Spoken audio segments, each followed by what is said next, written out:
we're going to experiment a little bit with the e-foam inside the Cameo.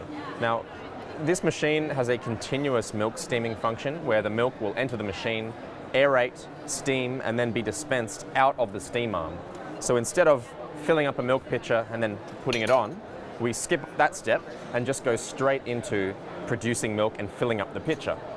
Now, with this process, we have the ability to adjust the amount of air that's going into that milk as it passes through the system. So I'm going to make 3 different milk beverages, and we'll be able to see the difference between those different levels of aeration. So we'll start off with milk that's been steamed with 90% air. Now, this is what I would normally use for something like a cappuccino. It's going to be very foamy, very thick, but not so bubbly that we end up with this really gross drink like you would find at some roadhouse cafe. Now, in between pouring these drinks, I'm going to be filling up the next pitcher because we have the ability to make milk drinks really quickly with this machine, so why not use it? So I'll pour the first coffee. As you can see, it's quite thick, quite creamy milk.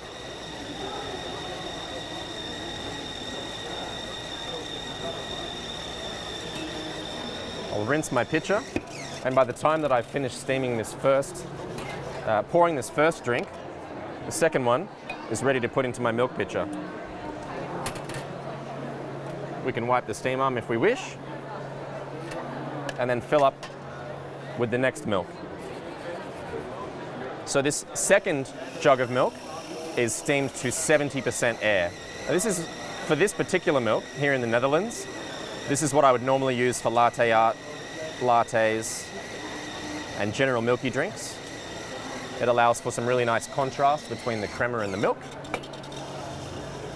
And then this last pitcher that I've steamed here is at 50% aeration. Now this is closer to what you would use for a flat white or something along those lines. So I'll pour that into my little pitcher as well.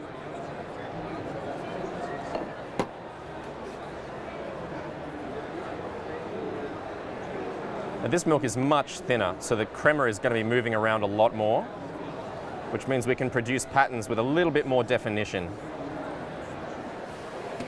So now we can actually zoom in and have a look at the depth of foam in each of these drinks and how it changes between those different settings. This first drink had the foam at 90%. As you can see, it's quite a thick, quite a well-structured foam that can form a peak if we like, kind of marshmallowy.